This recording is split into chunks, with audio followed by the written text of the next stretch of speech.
এটাই প্রমাণ করলাম মুসারে তোর ঘরে বড় বানায়া। নমরুদ তুই 1700 বছর বেঁচেছিলি, প্রমাণ করে দিয়েছিলাম আল্লাহর খলিল ইব্রাহিমকে দুনিয়ায় আসতে দিবি না। আমি ইব্রাহিমকে প্রতিষ্ঠিত করে ওয়াইদিবতালা ইব্রাহিম, আমি ইব্রাহিমকে এমন ভাবে আমার কুদরতি আগুন দিয়ে জ্বালাইয়া এমন ভাবে পিকেট বানিয়ে ফেলেছি, ইব্রাহিমকে আটলান্টিক মহাসাগরের ভিতরে নিক্ষেপ করলো, মারার কোনো সিস্টেম নাই। মুসা পয়গম্বরকে নীল দরিয়ায় ফেলানোর পরও মারার সিস্টেম নাই। মুসা পয়গম্বরকে মুসার মা জ্বলন্ত চুলার মধ্যে ফেলে দিয়েছে, আগুনেও তারে পোড়াইতে পারে নাই। জ্বলন্ত চুলার মধ্যে মুসারে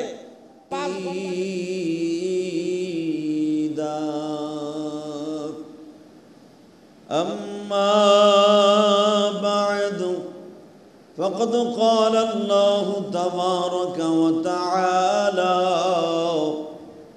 ফাআউযু বিল্লাহি মিনাশ শাইতানির রাজীম।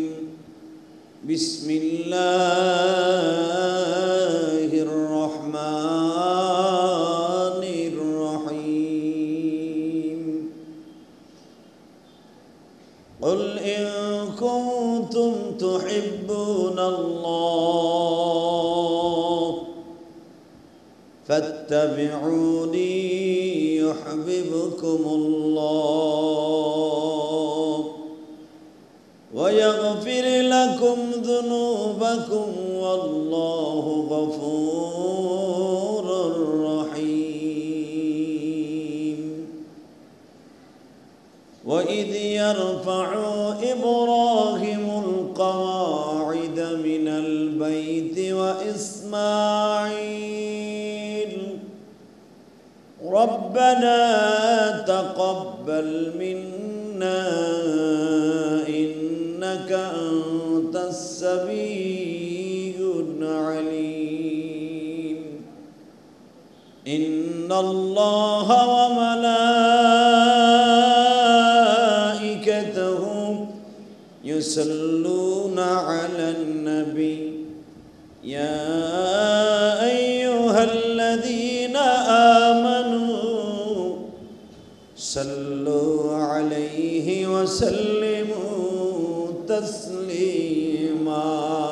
লা ইলাহা ইল্লাল্লাহ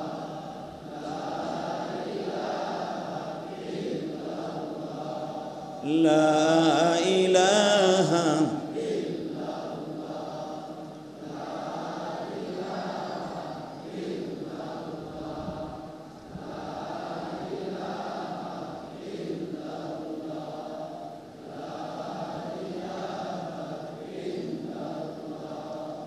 لا إله إلا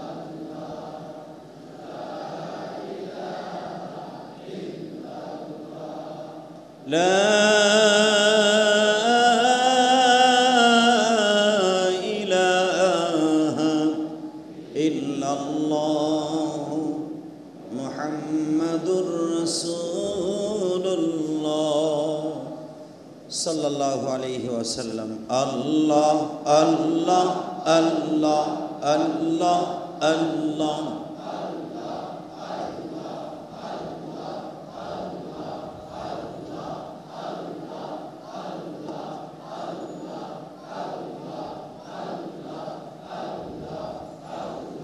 لا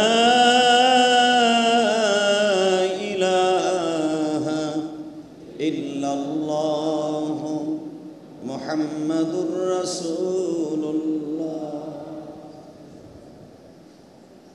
صلى الله عليه وسلم. আল্লাহ যাকিরিন শাকিরিন মুহিব্বিন মুবাল্লিগিন আল্লাহর প্রিয় মাহবুব বান্দারা, আল্লাহ পাকের কাছে লাখো কোটি শুকরিয়া আদায় করছি যে আল্লাহ কিছুদিন করোনাকে বিরত রেখে স্বল্প সংখ্যক লোককে আক্রান্ত করতেন, এখন বেশি বেড়ে গেছে। বরঞ্চ বিগত ৩-৪ দিনে এত পরিমাণ বেড়ে গেছে, বিগত দিনের চাইতে বেশি হয়ে গেছে। অতএব সারা বাংলাদেশে এখন এই মহামারী ছড়িয়ে পড়েছে।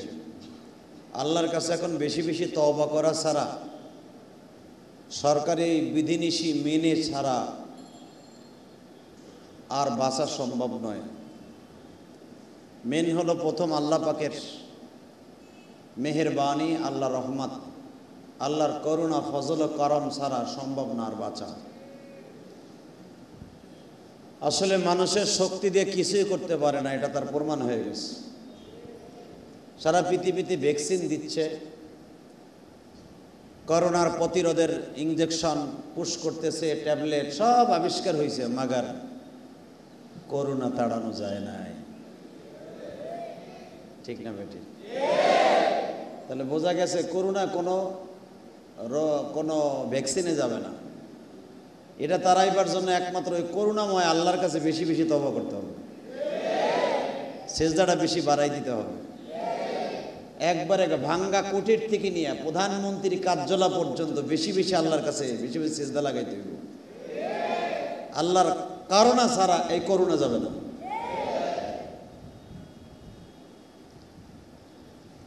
দক্ষিণবঙ্গে অর্থাৎ সাতক্ষীরা, খুলনা অঞ্চলে এত পরিমাণ বেড়েছে কল্পনার বাইরে। আল্লাহ আপনি আমাদেরকে খাস করে নিজের হাতে বাঁচান আল্লাহ। আর যদি হায়াতে জিন্দিগি 2021 সালেই শেষ হয়ে যায়, ইমানের হাতে নিয়ে যান। এত আতঙ্ক আর ভালো লাগে না। ঠিক না বেঠিক?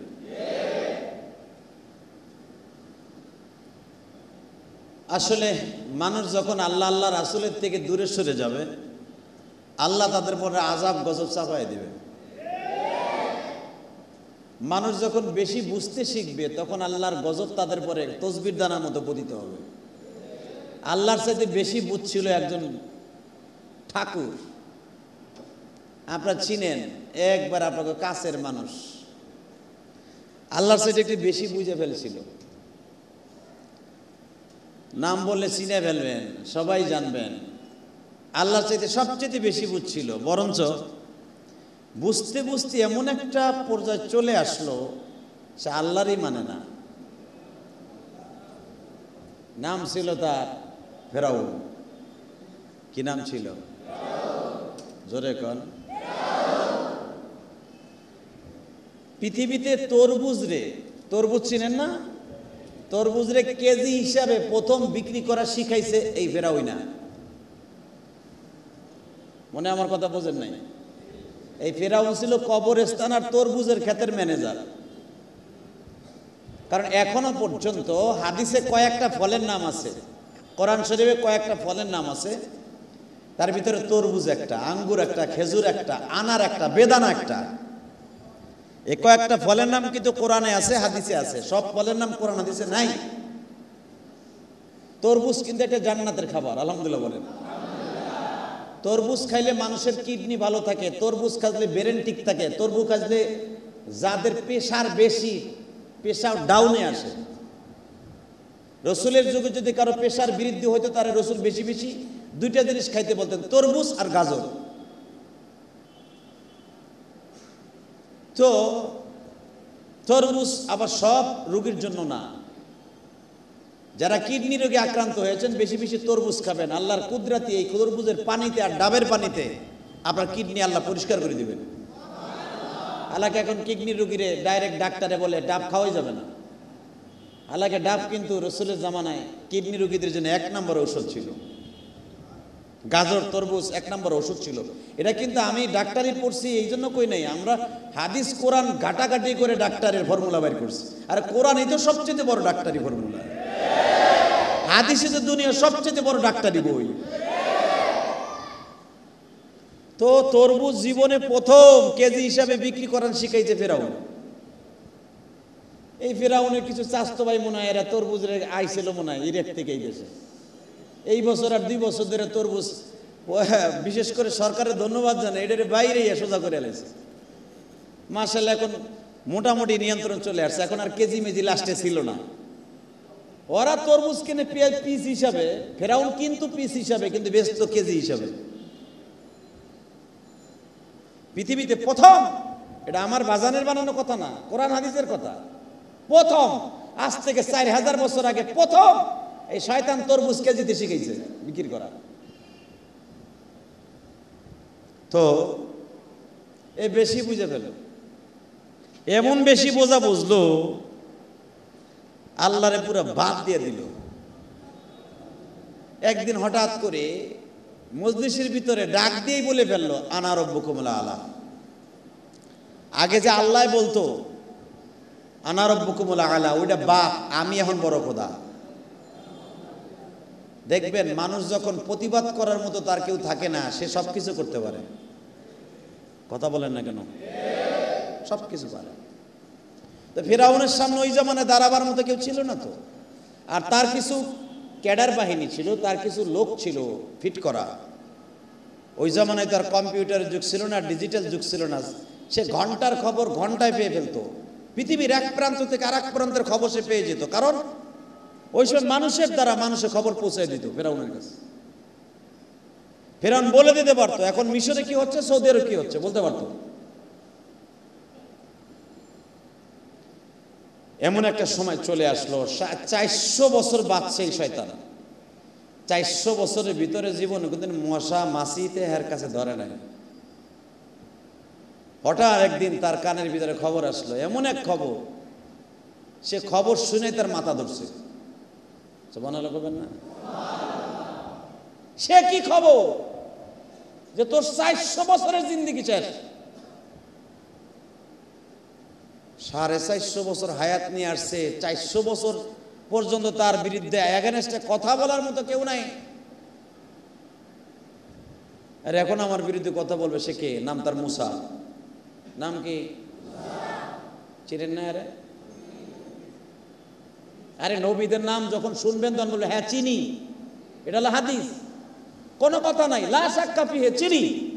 আর যার নাম আল্লাহ কোরআনে নিজে ডাক দিয়েছে, আর চিনি না মানে অবশ্যই চিনি। ঠিক না বেটি? যদি আপনি 30 বছর তারাবি পড়ে থাকেন কোন মসজিদে, অথবা 50 বছর তারাবি পড়ছেন, মুসা আলাইহিস সালামের নাম কতবার শুনছেন? আর নিজের পরদাদার নাম আপনি জানেন না, কিন্তু মুসা নবীর নাম এত পরিমাণ শুনছেন, ও কানার ভাই অন্ধর মুখস্থ। কথা কন না কেন? বাজান রে, মুসা পয়গম্বরের ইতিহাস বলার উদ্দেশ্য নয় গো বাজান। আল্লাহর পয়গম্বর মুসা বড় হয়ে গেলেন ফিরাউনের ঘরে। আন্নাল কুওয়াতা লিল্লাহি জামিআ, আল্লাহ বুঝায় দিলেন, তুই না বলছিলি আনা রব্বুকুমুল আ'লা, তুই সবচাইতে বড় খোদা না রে ফিরাউন? না না রে, হাম এটাই প্রমাণ করলাম মুসারে তোর ঘরে বড় বানায়া। নমরুদ তুই 1700 বছর বেঁচেছিলি, প্রমাণ করে দিয়েছিলাম আল্লাহর খলিল ইব্রাহিমকে দুনিয়ায় আসতে দিবি না। আমি ইব্রাহিমকে প্রতিষ্ঠিত করে ওয়াইদিবতালা ইব্রাহিম, আমি ইব্রাহিমকে এমন ভাবে আমার কুদরতি আগুন দিয়ে জ্বালায়া জ্বালায়া এমন ভাবে পিকেট বানিয়ে ফেলেছি, ইব্রাহিমকে আটলান্টিক মহাসাগরের ভিতরে নিক্ষেপ করলো, মারার কোনো সিস্টেম নাই। মুসা পয়গম্বরকে নীল দরিয়ায় ফেলানোর পরও মারার সিস্টেম নাই। মুসা পয়গম্বরকে মুসার মা জ্বলন্ত চুলার মধ্যে ফেলে দিয়েছে, আগুনেও তারে পুরাইতে পারে নাই। জ্বলন্ত চুলার মধ্যে মুসারে 5 ঘন্টা আগে জন্ম নিয়েছে, 5 ঘন্টা আগের পোলারে চুলার মধ্যে ফেলাই দিয়েছে। জ্বলন্ত চুলা পরে নাই, পানিতে পড়ে আসছে, জন্মের পরে পানির মধ্যে সাইডে দিছে মা, পানিতে ভাসতে ভাসতে আইছে ফেরাউনের বাড়ি। আগুনের পরীক্ষা আগেই দিয়ে আইছে, কিন্তু মা ঘরের মধ্যে 5 ঘন্টার ভিতরেই আগুনের মধ্যে ফেলছে, পোড়ায় নাই আগুনে।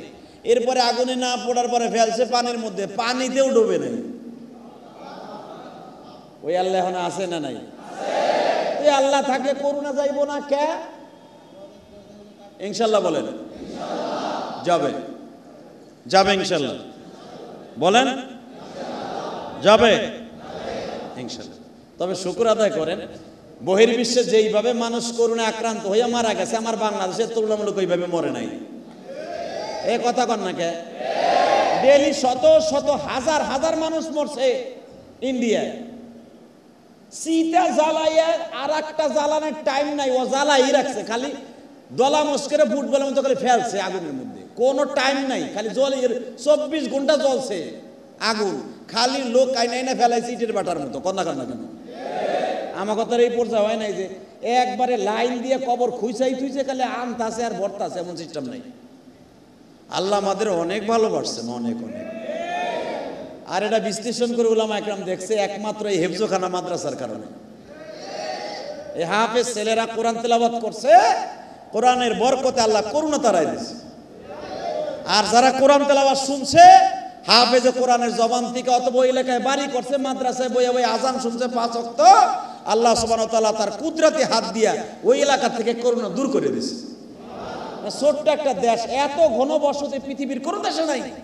এত দেশ সফর করছে আল্লাহ পাক, দেই নাই যে এত ঘনবসতি বা পৃথিবীর কোন দেশে নাই।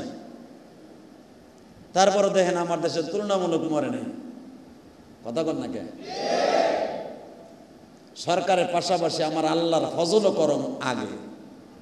আল্লাহ যদি ধরে সরকার, কারণ পৃথিবীর কোন সরকার পারবে না তারা বাঁচাই রাখতে। আল্লাহ শুকর, ছোট্ট দেশ, সরকার যে প্রযুক্তি গ্রহণ করছে, এই দিক দিয়ে আল্লাহ পাকের আমাদের দেশে পর্যাপ্ত পরিমাণ ভ্যাকসিন নাই, ট্যাবলেট নাই, আনে তাও ভাড়া করে আনতে হয়। কত ট্যাক্স ম্যাক্স চায়না দেয়, কতবার নাক ছিটকায়, ইন্ডিয়া দিতে যাই 14 বার আবার না করে, কত কিছু করার পরেও আল্লাহর মেহেরবানিতে আমার দেশ অনেক ভালো। আল্লাহ শুকর, আলহামদুলিল্লাহ কোন। আল্লাহর সাথে বেশি বোঝা যাবে না। আল্লাহর সাথে যেই বেশি বুঝছে ওই মরছে, ঠিক না বেঠিক? মুসা পয়গম্বরে 18 বছর পর্যন্ত পালছে ফেরাউনের ঘরে। 18 বছর পালার পরে লেগে গেল বাপ বেটা, কারণ পালক বাপ তো লেগে গেল, দুকা দেখলো ওরে আমি পালছি, বেতন দিয়ে ওর মার কাছে দুধ খাওয়াই পাললাম, ও এখন আমার শত্রু। মুসা পয়গম্বর শুরু করে দিলেন টক্কর, খোদা এক, তার বিধান ছাড়া দুনিয়ার কোনো মানুষের বিধান মানি না। ফেরাউন বুঝলে এটা রাখলে অসুবিধা আছে। মুসা আলাইহিস সালামের 22 বছর বয়স, আপনারা জানেন। মুসা আলাইহিস সালাম কেন দেশান্তর হইলেন? দেখবেন কোন ক্যাডার কোন এলাকা যদি ছাড়তে হয়, ওইখানে একটা অঘটন ঘটাইতে হয়, ঠিক না বেঠিক? মুসা অঘটন একটা ঘটায় আলাইছে। সে কি অঘটন! হায় হায়, রাস্তা দিয়ে যাইতেছে ফেরাউনের বাড়িতে, এমনি মন মাথা খারাপ, ফেরাউন এত বুঝায় কথা শুনে না, উল্টা পাল্টা কয়, খালি খোদার বিরুদ্ধে কয়। মুসা আলাইহিস সালাম কয়, তুমি পারলে এতদিন পশ্চিম দিক থেকে, পূর্ব দিক থেকে সূর্য উঠতো, পশ্চিমে অস্তমিত হতো, পারবা না এটার উল্টাটা করতে? কয় না, এটা পারবো না। তা কি পারবা? কয় এটা স্যার আর পারবো না। আচ্ছা ঠিক আছে, এটা কাজ করো। কি? আল্লাহ তো পারি ইউহয়ী ওয়া ইউমীত, মানুষ মারতে পারে, জীবিত করতে পারে। কয় এটা পারি। কয় কেমনে? একটারে দৈরেই না, কয় দে জবাই এটারে, আর একটারে দৈরে না, কয় দে ছেড়ে দে, দেখ মারতেও পারি বাঁচতেও পারি। মুসা আলাইহিস সালাম কয়, আরে কাঠটা বদমাইশ।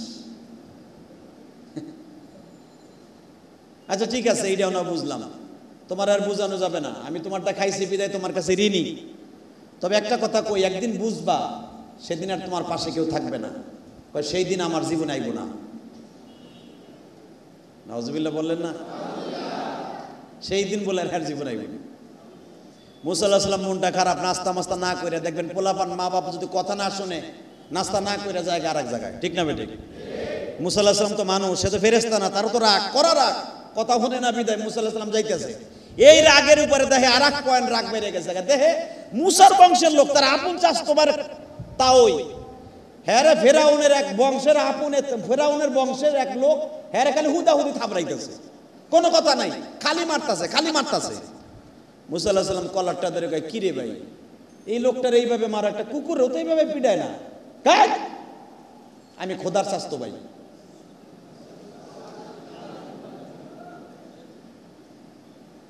মুসা আলাইহিস সালাম কয়, তুমি খোদার স্বাস্থ্য পাইলে তো তুমি আমার চাচা হও, চাচা এরে মাইরে। এটা নিরহ মানুষ, এটা পছন্দ করে না। তোমার খোদার কাছে যে কেউ একটা নিরহ মানুষ এইভাবে থাবড়ানো উচিত? এইভাবে লোকটার কান পট্টি গরম করে দিয়েছো থাবড় দিয়ে, রক্ত বেরিয়ে গেছে, লোকটার গাল দিয়ে রক্ত বেরিয়ে গেছে, তারপরে তুমি মারো। কয় জানো সর অপরাধ কি? কি? ওর কাছে আমি উটের দুধ চাইছি, ও কয় তোমার কাছে দুধ বেচবো না। ওর সাহস কত বড়! আমরা খোদার স্বাস্থ্য ভাই, আমার কাছে দুধ বেচবো না। আমার খোদায় উটের ভিতর দুধ দেয়। মুসা আলাইহিস সালামকে, হ তোমার খোদাই দেয়, তোমার খোদাই দেয় আর আমার খোদাই দেয়, দেয় বেটা বেচবো না জোর করে, এলো অপরাধ। আচ্ছা ঠিক আছে, অপরাধ যদি হয়ে থাকে আজকে না কালকে তুমি দুধ নাও, কেন আজকেই নিব।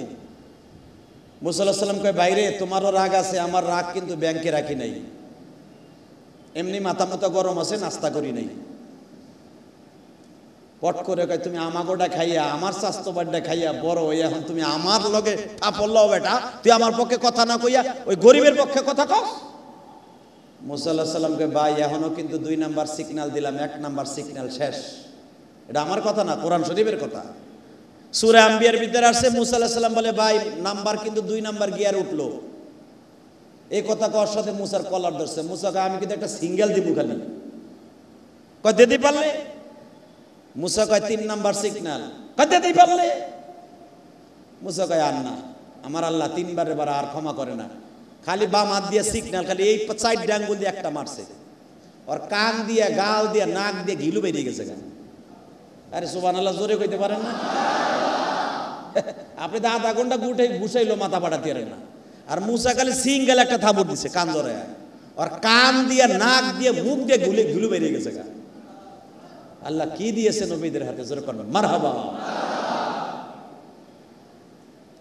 হুজুরের চাচা উতবা সাহেবা, উতবা বিন রুবিয়া, এই বেঈমান গুলারে নবী বদরের যুদ্ধে খালি তরবারি দিয়ে আঘাত করে নাই, আর কোনো কিছু করে নাই। বিশ্ব নবীর সামনে আসছে মারার লাইগা বদরের মাঠে। আমার নবী তারে শুধু তরবারি পিছনের, অর্থাৎ একটা কালি সড়কি, এই সড়কির পিছনের যে বাঁশ থাকে, কুঞ্চি থাকে, এই কুঞ্চির একটু অ্যাসড় লাগছে এখানে। এই কুঞ্চির অ্যাসড়ে বেঈমান গাধার মতো চিল্লাইতেছে। তা আবু জাহেল কয়, যুদ্ধ করলাম 1 ঘন্টা, তুই সারের মতো চিল্লাস, তোরে মারছে কোন জায়গা? এখানে একটু অ্যাসড় লাগছে, তাও কালির একটু অ্যাসড়, তা কোনো রক্ত মক্ত বাইরে নাই, তুই চিল্লাস কে? মুহাম্মদ সাল্লাল্লাহু আলাইহি ওয়াসাল্লাম একটু অ্যাসড়ও দেয় নাই তোরে। এটা আমার কথা না, বুখারীর হাদিস, কিতাবুল মাগাজি। এই বেঈমান বলতেছে, আরে আবু জাহেল, মুহাম্মদ এই কালির আসর না যদি থুতু মারতো তাও আমি শেষ হয়ে যেতাম। তুই তো দেখতাছ একটু কালির আসর লাগছে, এটা আসর না, আমার কলজাটা 2 টুকরা করে ফেলছে, এত যন্ত্রণা। এটা নবীদের মুজিজা। এটা তো কেদর আলী আর সদর আলীর থাপ্পর না, মুসা নবীর থাপ্পর। 22 বছর বয়সের ঠাকুর জাগায় দাবায় লোকটা মারা গেছে কয়েক মিনিটের ভিতরে। মুসা কয়, নাস্তা আর বুঝে হইল না মিশরে, আর নাস্তা এই দেশে নাই, জায়গা মাদায় এনে এই যে ওরে থাবুর দিয়া গেছে গা শ্বশুরের দেশে, যেরকম মারহাবা, 1 থাপ্পড় দিয়ে শ্বশুর বাড়ি গেছে গা। সাগরটা পাড়ি দিয়ে মাদায়ন চলে গেছে। সেখানে যাইয়া শোয়েব নবীর বাড়িতে থাইকা নবুয়াতি পাইয়া বিয়া কইরা ফেরাউনের কাছে আবার আসছে। যখন ফেরাউনের কাছে আসছে তখন আর বয়স হলো 400-র উপরে। তখন চোখে একটু গেমটি মারছে, মুসারে আফসা আফসা দেখে আর কয়, তুই আমার সেই মুসা না? মুসা পয়গম্বর বলে, আমি সেই মুসা, কিন্তু একটু ডিফারেন্স হয়েছে, একটুখানি পরিবর্তন হয়েছে। সেটা কি? গায়ে গতরতে সুন্দর হয়েছে, চেহারাটাও সুন্দর হয়েছে তুই। মুসা কয়, এটাও পরিবর্তন নাই, আমার ভিতরে একটা রং ধরছে, নবুয়াতির রং আল্লাহ আমার ভিতরে লাগাইয়া দিছে। তুই বলে বিয়ে করছ? হ্যাঁ। তোর শ্বশুরের নাম কি? সেও নবী, শোয়েব নবী। তাই? আরে শোয়েব নবী তো আমার বান্দা। নাউজুবিল্লাহ বলেন না, সারা দুনিয়ার খোদা হইলে হার বান্দা হয় না? মুসা আলাইহিস সালাম কয়, সবই বুঝলাম, একদিন আমার নবুয়াতির রং ছিল না, এখন নবুয়াতির রং লেগেছে। সারা পৃথিবী একদিকে, আমার রব্বে কারিমের হুকুম একদিকে। তোর শক্তি বেড়ে গেছে, তোর শক্তি কি আছে? এ মুসা, আমার শক্তি কিছু নাই, আন্নাল কুওয়াতা লিল্লাহি জামিআ, সর্বময় ক্ষমতার মালিক তিনি, উনি কিছু করাইলে আমি করি। বেটা কি একটা ব্যাস দোস্তর, আমার বাড়ি যখন ছিলি কি ডাটের পাঞ্জাবি তোরে পরাইতাম, কি দামি দামি জুব্বা পরাইতাম, কি পাগড়ি তোরে দিতাম, তরবারি সবসময় হাতে থাকতো, কি একটা ব্যাস দোস্তর। গন্ধ কয়, পাঞ্জাবের চুল নাই, পাগড়ি একটা লইসের কত মাস ধোস না। মুসা পয়গম্বর বলে, পয়গম্বরদের সাথে আল্লাহ একটা মজেজা আছে, কোনোদিন দুর্গন্ধ হবে না। ওরাবে না, দুর্গন্ধ তোর গালের মধ্যে আর নাকের মধ্যে, ঠিক না বেটি? মুসা পয়গম্বরকে জিজ্ঞেস করে, আগে থাকতো তরবারি, তোর হাতে কি? কয় লাঠি। কয়টা দিয়ে করস কি? সূরা তহার মধ্যে আসছে। কয়টা দিয়ে আমি কিছু করি না। কয়টা কি লেগে বেহাক লাঠি, এটি দিয়ে করস কি? এই লাঠি দিয়ে তোর চাইতে বড়। কয় লাঠি, এটা লাঠি দেখতেছো, কিন্তু এটার ক্ষমতা আল্লাহ পাক দিছে। কয় কি? কয় দেখমু।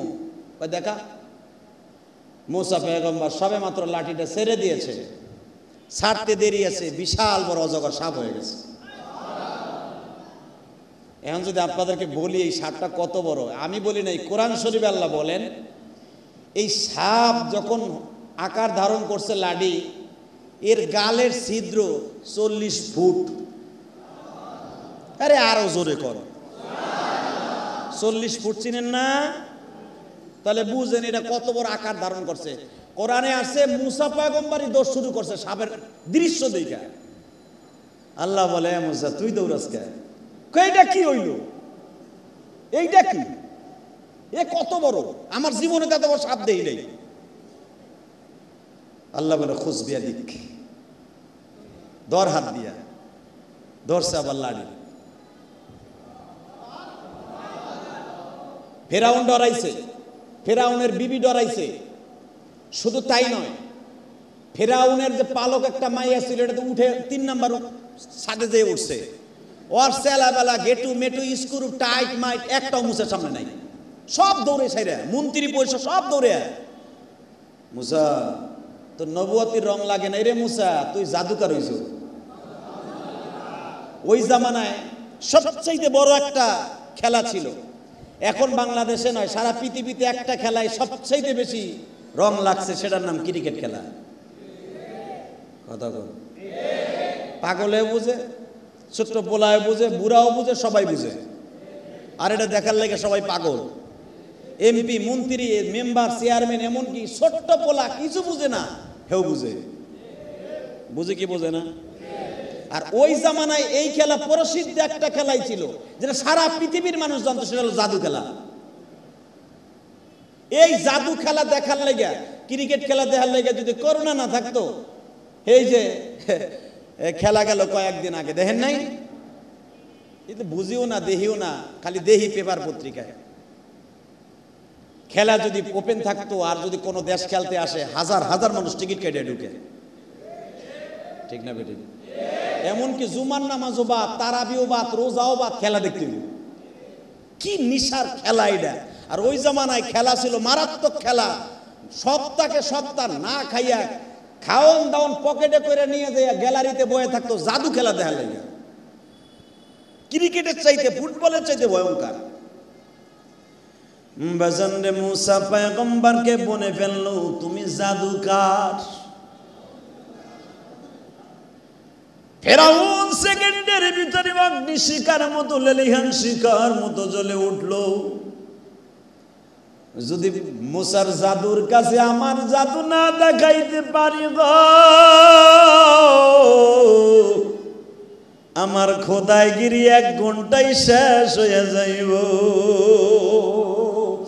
মুসা যদি আজকে কীর্তি বংশের বাজারে যাই লাঠি ছেড়ে দিয়া কয়,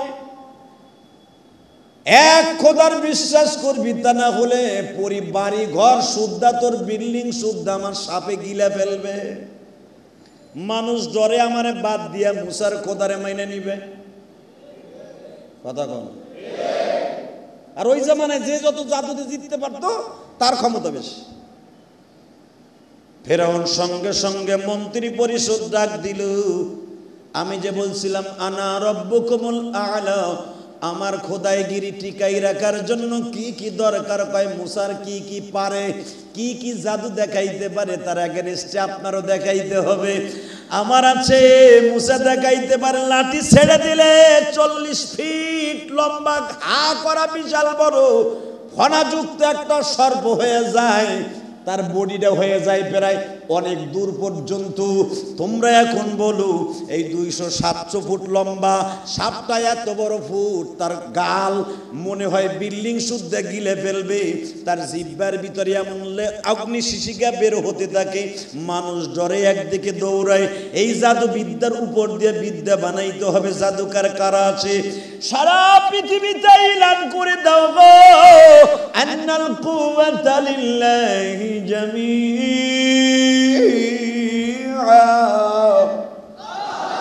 আমি যে সর্বময় ক্ষমতার মালিক, এটা টেস্ট করতে হবে। জাদুকার বলে নিয়ে আসা হইল। বাজানরে একটা প্রশ্নের উত্তর দিবেন। যারা ক্রিকেট 20-20 খেলে দেখবেন তাদের গায়ের কিন্তু জার্সি কাপড় চুপড় একরকম। কথা কোন না? শ্রোতারা আর খেলোয়াড়দের কাপড় এক? হে কথা কর না কে?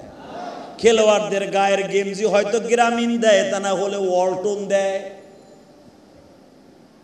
কয়েক এক কোম্পানি এক এক গেঞ্জি দেয়, ওর কোম্পানির অ্যাডের লাইগা। আর এই জার্সির পিছনে তাদের কোটি কোটি টাকা খরচ হয়। কথা কর না কে? শুধু এক খেলোয়াড় থাকবে, সারা পৃথিবীতে দেখবে।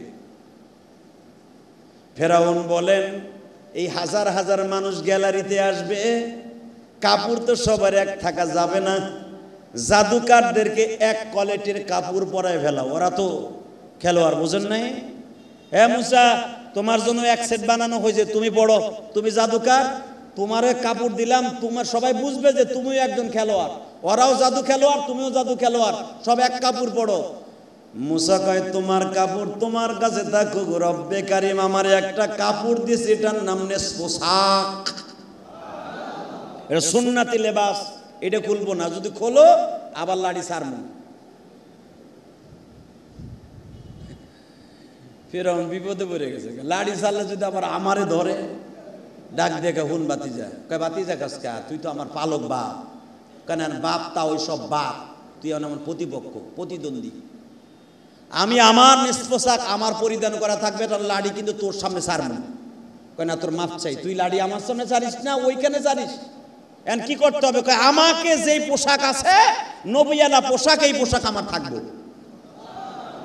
তাফসিরে দেখবেন মুসা পয়গম্বর বলেন, নাহলে লাঠি কিন্তু ছাড়বো, ডরের চোটে কয় না, তা তোরটাই থাক, একটা কাজ করি, তোর যে লেবাস আছে এই লেবাসে সবাইরে করে দেই। সুবহানাল্লাহ, ডাইনিং টেবিল যে এ মুসলমানের পোলা, এই যে মাদ্রাসা তালবে ইলম গুলা পাগড়ি মাথায় দিয়েছে, সাদা জামা পরিধান করছে, তোমার পাঞ্জাবির দাম আছে 5000, আর ওর পাঞ্জাবির দাম আছে হুদা 700, আর বানাইতে নেছে 600। এই 1200 টাকার পাঞ্জাবি জামা তোমার হলো 5000 এক পাঞ্জি।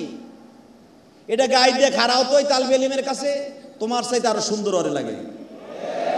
ফেরাউন তো এই জামানায় বহুত টাকা খরচ করে জার্সি বানাইছে এই খেলোয়াড়দের মতো, ওয়ালটন অথবা গ্রামীণ অথবা বাংলা লিং, কত টাকা খরচ করছে জার্সির পিছনে, পোশাকের পিছনে। আর মুসা তো সাধারণ পাঞ্জাবি, যেটা রে কইছে ঘৃণা করছে, কয় দূর একটা পাঞ্জাবি হইলো বেটা।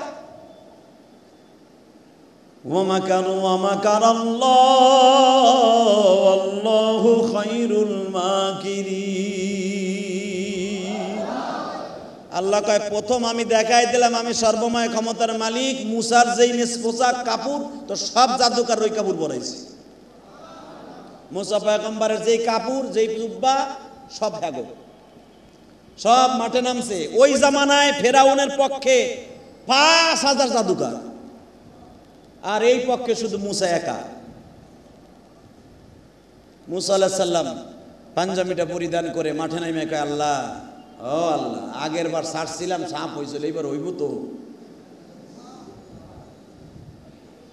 আল্লাহ কয় মুসা মাথা ঠিক আছে তোর, খালি সাপ না, তুই কি বানাইতে চাস? কয় তো এখন না, আমি তুমি একটু পরীক্ষা করে দেখি। এ মধ্য মাঠে গেছে, আল্লাহ এখন বাঘ বানাও তো। কয় সাইরা দে, সাইরা দিছে, মুসা বাঘ দেখে দিছে দৌড়। আল্লাহকে দৌড়াস, কয় যে বাঘ, কয়টা তো তোর লাডি, কয় কোথায় বাঘ। মুসা পয়গম্বর বুঝে ফেললেন আন্নাল কুওয়াতা লিল্লাহি জামিআ, সর্বময় ক্ষমতার মালিক ফেরাউন না, আমার আল্লাহ। কে কে কে? যে আল্লাহ একটা লাডি রে, গাছের লাডি রে বাঘ বানাইতে পারে, সাপ বানাইতে পারে, ওই আল্লাহ করুণা তাড়াইতে পারে না? চাওয়ার মতো চাইতে পারি না, তাই যায় না। ঠিক না বেটি? চাওয়ার মতো চাইতে হয়, চাইলে সবই পাওয়ার মতো চাইতে হয়, চাইলে সবই। ঠিক আছে, মুসা পয়গম্বর এগুলো ভাইবেন না ঐতিহাসিক আলোচনা, ডাইরেক্ট কোরআন শরীফের কথা, ডাইরেক্ট কোরআন শরীফের আয়াত। আমি যে কথাগুলো বলতেছি, মুসা পয়গম্বর বললেন, সূরা আম্বিয়ার ভিতরে আসছে, হ্যাঁ আমি রেডি, তোমার জাদুকরে রেডি। 5000 জাদুকর, এক মুসার যেই পোশাক তাগো সেই পোশাক। আমার আল্লাহ কয়, জিবরাইল রে, যদিও আর আমার দুশ্মন, মুসার দুশ্মন, কিন্তু লেবাস ত্যাগ হয়ে গেল না। আমি আল্লাহ সবই পারি, এটা কাজ কর। ওরা যখন মুসার কোয়ালিটিতে কোয়ালিটি হয়ে গেছে, ওদের ভিতরে হেদায়েতের মালা ঢুকাই দে। ওরা যদিও পরে ফেরাউনের পক্ষ লয়ে আইছে, এই 5000-এর আগে হেদায়েতের মালা ঢুকা। আমার আল্লাহ হেদায়েত দিতে আছে, আর তোমরা বয়ে বয়ে সুবহানাল্লাহ আসতে কইবা। আরে সুবহানাল্লাহ এমন একটা শব্দ, যেই শব্দটা আপনারা এখন বলতেছেন, 5000 এই সৈন্যগুলি সুবহানাল্লাহ এত জোরে বলছিল ওই জাদুর মাঠে বসে, যে আমার আল্লাহ খুশি হয়ে তাদের ভিতরে ঈমান ঢুকাই দিয়েছে। কেন বলছিল তাও শুনেন এখন, এটা আমার কথা না, কোরআন শরীফের কথা। এই 5000 কেন সুবহানাল্লাহ বলছিল? মুসা পয়গম্বরকে বলা হইলো, আগে তুমি দেখাবা না আমরা দেখাবো। সবাই কিন্তু একই কোয়ালিটির কাপড় চোপড়। চারদিকে মুসার কারণে পুরা মাঠটাকে, জাদুকারের পুরা গ্যালারিটা, পুরা খেলার গ্যালারিটা ফেরেশতার আসমান মতো ঘিরে ফেলছে। রহমতের চাদর আল্লাহ খুলে দিছে, রহমতের বৃষ্টি নাযিল করা শুরু করে দিছে।